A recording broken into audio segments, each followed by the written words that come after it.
दोस्तों नमस्कार, स्वागत है आपका बड़ी खबर बड़े खुलासे में। दोस्तों आपको याद होगा कांग्रेस ने हिंदू आतंकवाद शब्द को गढ़ा था। हिंदू आतंकवाद शब्द गढ़ने के बाद कांग्रेस का एक षड्यंत्र था कि किसी तरह हिंदुओं के कुछ लोगों को आतंकवादी सिद्ध कर दिया जाए और फिर आरएसएस बजरंग दल पर बैन लगाया जाए और पूरी दुनिया में बताया जाए कि केवल हिंदू भी आतंकवादी होता है। लेकिन कांग्रेस की वो योजना विफल हो गई और इसमें भारतीय जनता पार्टी और आरएसएस ने जिस तरह से कांग्रेस की पोल खोली उससे कांग्रेस बौखला गई है। और अब एक बार फिर जब पाकिस्तान में ऑपरेशन सिंदूर चलाया जा रहा है, आतंकवादियों के विरुद्ध सख्त कार्रवाई की जा रही है, एक बार फिर से कांग्रेस ने अपनी टूल किट एक्टिव की है और एक बार फिर बहुत बड़ा षड्यंत्र हिंदुओं को बदनाम करने के लिए रचा गया है। आपको याद होगा अभी हाल ही में ऑपरेशन सिंदूर के बाद भारत के अंदर पाकिस्तान के जो छुपे हुए हैंडलर हैं, जो पाकिस्तान के लिए जासूसी कर रहे हैं, उसको खोजने का क्रम शुरू हुआ।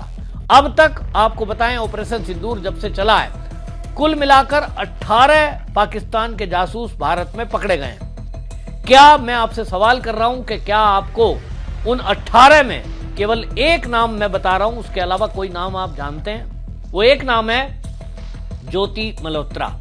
हरियाणा की ज्योति मल्होत्रा ये नाम चर्चा में है और जिस दिन से ये जासूस पकड़ी गई है, यूट्यूबर, इसके बाद से मीडिया में आए दिन इसके बारे में खबरों की बाढ़ आ रही है। हालांकि अभी तक कहीं भी ये लीक नहीं हुआ कि ज्योति मल्होत्रा ने आखिरकार क्या ऐसी सूचनाएं पाकिस्तान को दी थी, लेकिन कहानियां गढ़ी जा रही हैं, इस पर न्यूज बनाई जा रही है, स्टोरी बनाई जा रही है। लेकिन मेरा सवाल है कि कांग्रेस जो आरएसएस को और बीजेपी वालों को जासूस बता रही है, जो पिछले 30 साल में केवल 2 ऐसे पकड़े गए, लेकिन पिछले 30 साल में ये जो पवन खेड़ा बता रहे हैं कि भाई 2 उनका क्या हुआ जो आरएसएस के थे, वो 2 नाम ले रहे हैं। मैं उनसे सवाल कर रहा हूं कि जो ध्रुव सक्सेना का नाम पवन खेड़ा ले रहे हैं, वो आईटी सेल का केवल एक प्रमुख था, वो भी भारतीय जनता पार्टी का वार्ड लेवल का। तो सवाल यह भी उठता है कि कहीं कोई एक षड्यंत्र करने वाले ऐसा तो नहीं करते हैं कि पहले किसी को भाजपा ज्वाइन कराओ या भाजपा में कोई है तो उसको षड्यंत्र करके फंसाओ, ताकि ये सिद्ध किया जा सके कि देखिए आरएसएस और बीजेपी वाले ये भी आतंकवादियों के साथ मिले हुए हैं। कांग्रेस के प्रवक्ता पवन खेड़ा ने जिस तरह से प्रेस कॉन्फ्रेंस की है, उसकी टाइमिंग को अगर आप देखें, टाइमिंग क्या है? टाइमिंग इस समय चल रही है ऑपरेशन सिंदूर। ऑपरेशन सिंदूर क्या है? पाकिस्तान में बैठे हुए आतंकवादियों के विरुद्ध भारत की सेना का ऑपरेशन। और ऐसे में भारत के अंदर लगातार छापेमारी हो रही है और जासूस पकड़े जा रहे हैं। और अभी तक जैसे मैंने बताया 18 जासूस पकड़े जा चुके हैं। उस 18 में केवल एक हिंदू है जिसका नाम है ज्योति मल्होत्रा। ये ज्योति मल्होत्रा एक नाम को पूरी दुनिया में फेमस कर दिया गया। सारे चैनल वाले, सारे यूट्यूबर सब इस पर लगे हैं। ज्योति मल्होत्रा ने क्या कहा, वो क्या खाती थी, कहां जाती थी, क्योंकि उसका सब कुछ सोशल मीडिया पे ओपन पड़ा है। लेकिन बाकी के नाम पर पवन खेड़ा एक शब्द नहीं बोलते, जबकि 17 हिंदू से अलग है। ये कांग्रेस के प्रवक्ता और जयराम रमेश एक प्रेस कॉन्फ्रेंस कर रहे थे ऑपरेशन सिंदूर के बाद। पत्रकारों ने सवाल पूछ लिया कि ऑपरेशन सिंदूर के दौरान तुर्की के जो ड्रोन हैं उन्होंने भारत में हमले किए हैं, इस पर आपकी क्या राय है? दोनों एक दूसरे की तरफ झांकने लगे और वो माइक जो था जयराम रमेश पवन खेड़ा की तरफ कर रहे थे और पवन खेड़ा जयराम रमेश की तरफ कर रहे थे, लेकिन किसी ने उस पर उत्तर नहीं दिया और बाद में ये कहकर उठ गए कि हम बाद में इसको आपको अपडेट करेंगे। यानी तुर्की के विरुद्ध नहीं बोलना है। क्यों नहीं बोलना है? क्योंकि आप जान के चौंक जाएंगे कि तुर्की के अंदर कांग्रेस का ऑफिशियल वहां पर कार्यालय है। जी हां, आप जानकर चौंक जाएंगे। कांग्रेस का रजिस्टर्ड कार्यालय तुर्की के इस्तांबुल में है। और इस्तांबुल में सवाल यह उठता है कि कांग्रेस को अपना कार्यालय खोलने की जरूरत क्यों पड़ी, जहां राहुल गांधी अक्सर जाते हैं। यह वही है कि कार्यालय खुला है और उसके बाद उसकी पाकिस्तान से नजदीकियां और अब ड्रोन से हमला, सैनिक तक दिए गए हैं। यह महज एक संयोग है या कोई प्रयोग है कि राहुल गांधी वहां कार्यालय खोलता है तुर्की में और उसके बाद इस तरह की घटना होती है? ये जांच के बाद पता चलेगा। ये एजेंसियों का काम है कि वो पता लगाएं। लेकिन पवन खेड़ा जिस तरह से सवाल उठा रहे हैं, आरएसएस और बीजेपी के वो पुराने कार्यकर्ताओं के नाम ले रहे हैं, उनसे सवाल तो यह है कि आप ये सवाल उठा रहे हो तो फिर आप बाकी के नाम क्यों नहीं ले रहे। मैं बताता हूं बाकी के कौन है। आपको बता दूं कि ये जो ऑपरेशन सिंदूर चल रहा है उसमें जैसा मैंने कहा अभी तक 18 पकड़े गए हैं, लेकिन कुछ नाम मैं बताता हूं आपको। एक नाम है उसमें हरियाणा के जो नूह है वहां से अरमान, तारीफ, देवेंद्र सिंह ढिल्लो कैथल हरियाणा से जो सिख है वो पकड़ा गया है। मोहम्मद मुर्तजा अली पंजाब के जलंधर से पकड़ा गया है। गजाला जो महिला है विधवा बताई जा रही है वो भी मुस्लिम है, वो भी पंजाब से पकड़ी गई है। यासीन मोहम्मद पंजाब से गिरफ्तार किया गया है। सुखप्रीत सिंह गुरदासपुर पंजाब से किया गया है, ये भी सिख है। करणवीर सिंह गुरदासपुर पंजाब से गिरफ्तार किया गया है। शहजाद उत्तर प्रदेश के मुरादाबाद से गिरफ्तार एटीएस यूपी ने किया है। नोमान इलाही उत्तर प्रदेश के कैराना से गिरफ्तार किया गया है।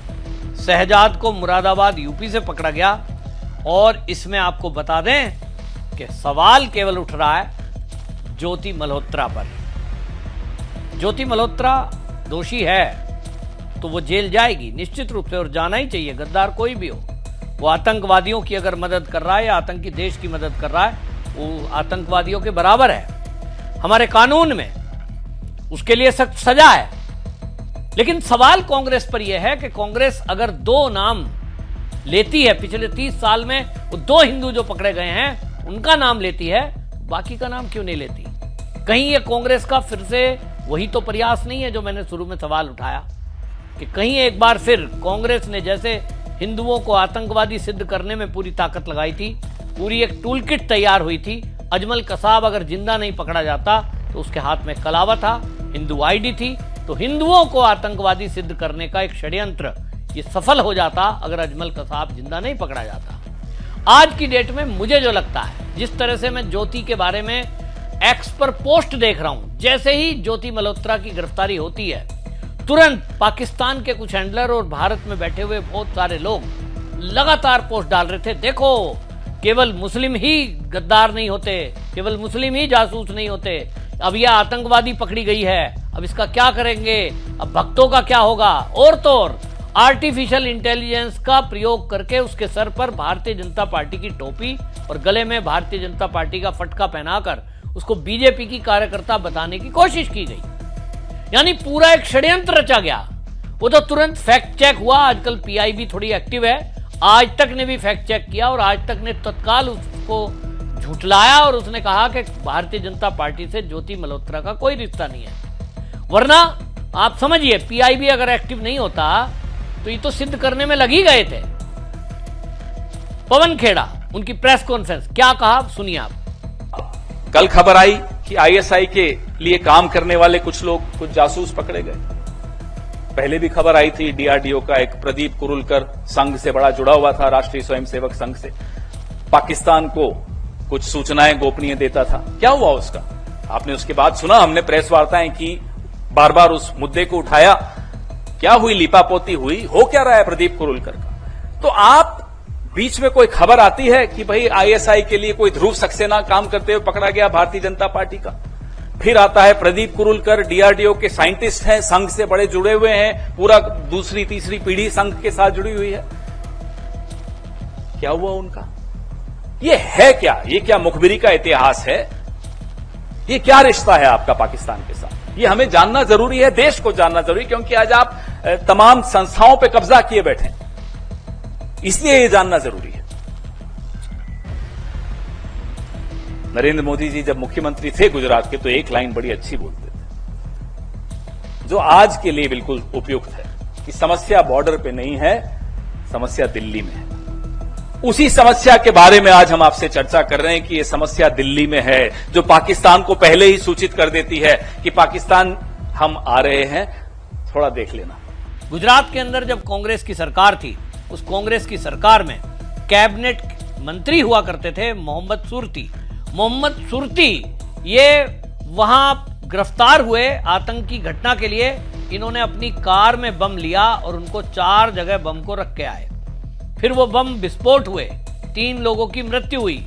पुलिस ने जांच की तो बाद में पाया कि ये जो मोहम्मद सूरती है, जो कि कैबिनेट मंत्री थे कांग्रेस सरकार में, ये इन्होंने बम रखे थे और उसके आरोप में ये निचली अदालत, फिर इन्होंने हाई कोर्ट में अपील की तो हाई कोर्ट ने भी उन अपराधों को सही माना, आरोपों को, इनको फांसी की सजा सुनाई। फिर ये सुप्रीम कोर्ट में पहुंचते हैं और सुप्रीम कोर्ट ने इनकी सजा को 20 साल की सजा में बदल दिया, यानी फांसी को उम्र कैद में बदल दिया गया और अभी भी ये जेल के अंदर बंद है, जो कांग्रेस की सरकार में ट्रांसपोर्ट मंत्री थे। तब कांग्रेस सवाल उठा रही है, बीजेपी कार्यकर्ता और आरएसएस का नाम ले रही है, जबकि उनका कोई लिंक आरएसएस और बीजेपी से उस तरह का नहीं था। दूसरी बात, अगर कोई बीजेपी या आरएसएस में कोई जाने वाला व्यक्ति भी आतंकवादी घटना करता है या जासूसी करता है, तो क्या उससे कांग्रेस के पाप छुप जाएंगे? क्या उसका जो नैरेटिव चलाने वाला किस्सा है, इसीलिए मैं बताऊं, ज्योति मल्होत्रा पर मैंने बहुत ज्यादा वीडियो नहीं की है, क्योंकि मुझे दिखाई दे रहा है कि उसको ट्रैप में लिया गया है। वो एक ट्रैवलर ब्लॉगर है, घूमना करती है, वीडियो बनाती है, माँ बाप गरीब हैं, माँ उसकी इसलिए तलाक लेकर चली गई, पिता को छोड़कर चली गई कि बहुत गरीबी है। ये आजकल की बच्ची है, इसको लगा के वीडियो बनाने से पैसे आ सकते हैं, और आने शुरू हुए तब उसको ट्रैप में लिया गया कि क्योंकि टारगेट किया गया पाकिस्तान की तरफ से, नैरेटिव उनको बनाना है कि शक भी ना हो और हिंदुओं को टारगेट किया जा सके। ये तो अब हिंदुओं के बच्चों को समझना है कि वो किस तरह से पाकिस्तान और उनके गुर्गों से बचकर रहे हैं, लेकिन फंस गई। तो आज देख रहे हैं कि कांग्रेस अपने पुराने रूप में आ गई है।